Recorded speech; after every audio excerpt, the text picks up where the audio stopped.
Elvira, not mistress of the darkness, mistress of the fuliginous. This is a word I just discovered the other day. Does anybody know what this means? Fuliginous. Great word. Feel free to say it. Fuliginous. Fuliginous. It means sooty, dusty. So a little bit dirty. Just a little bit dirty. Mistress of a little bit dirty. And Elvira is another way of pronouncing it, and that means counseled by elves, which is true. Or true. It also means true, which is true. And I think last time I was here, I have been here before, last one, I sang a little song that somebody in the audience knew. Does anybody know the Elvira song? I think it's from the 70s or the 80s. No. All right, well, No. do feel free to sing it with me. It's ba-doom-ba, ba-doom-ba, Elvira,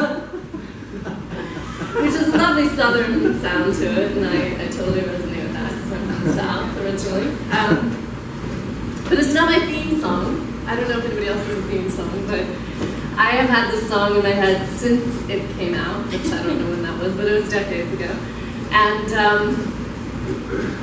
so feel free again, if you know the song, to sing it.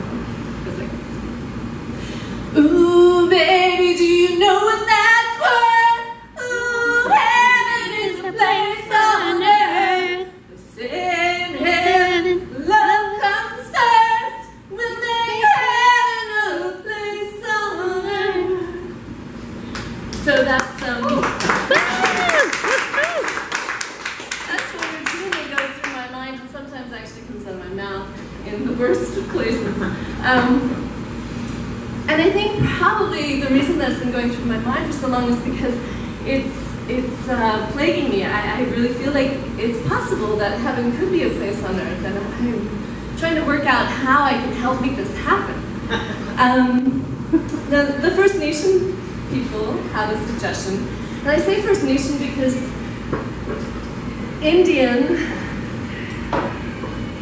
to say Indian about the indigenous people of this continent feels to me like calling an African American nigger. Now, if he wants to call his brother a nigger, he can do that, but it's wrong for me to do it. So I feel like it's wrong for me to say Indian, and Native American doesn't make any sense because they were here for thousands of years before outsiders came in and decided to call it America. So anyway, the First Nation people, they say or suggest to walk on the earth as though it were, so the earth were, your mother. So has anybody done this? Has anybody walked on your mother? No? So I'm the only hippie child whose job at home was to walk on my mother's back regularly. And I can tell you from this experience that when the person you're walking on is also the person who houses you and clothes you and feeds you and doesn't beat you, that you do it carefully. Unless you have some sadistic strain in you, even as a young child. And speaking of which, why is it that sexy talk, that the talk that we get into to heat ourselves up, to increase pleasure even before the pleasure happens, why is that called dirty talk? Because dirty means illicit, right? It means wrong, but isn't dirty just dirt or earth? So like, when did that split happen between the earth and dirty? When did the earth become dirty? Or same kind of split, like when did we split from nature? With nature over here and human nature over there. So these are the questions that go through my mind. This all really started when I was quite young. One of my first jobs was canvassing door to doors and an environmentalist, trying to raise money, ask people for money to help save the earth. Felt like something I could do for all of the animals and the habitats and everything that was dying and hasn't gotten much better over the years. Yet, I found that I wasn't crying for the humans, and I think part of the reason for this was that when I was really little, my babysitters, who were called the dragons, I kid you not, little Elvira, counseled by elves, was taken care of by the dragons, and these lovely people had an abattoir out back. which abattoir sounds so much better than slaughterhouse, doesn't it? Or butchery. They also had this huge wooden spoon that hung on the kitchen wall, and it was to hide this really deep, big hole in the wall. And when I asked what that was about, they said, well, that's where the elves and the fairies live. And of course I thought that was true, because there was some small little voice telling me to avoid the cement building out back where rows of glassy-eyed, bloody deer hung by their necks on hooks. And speaking of hooks, is anybody here married? No. No? Okay, in a committed relationship? Anybody? You are? Okay, good. Hey, can you just give me one word that describes your relationship right now? Fulfilling. Fulfilling. Nice. That sounds good. So anybody else?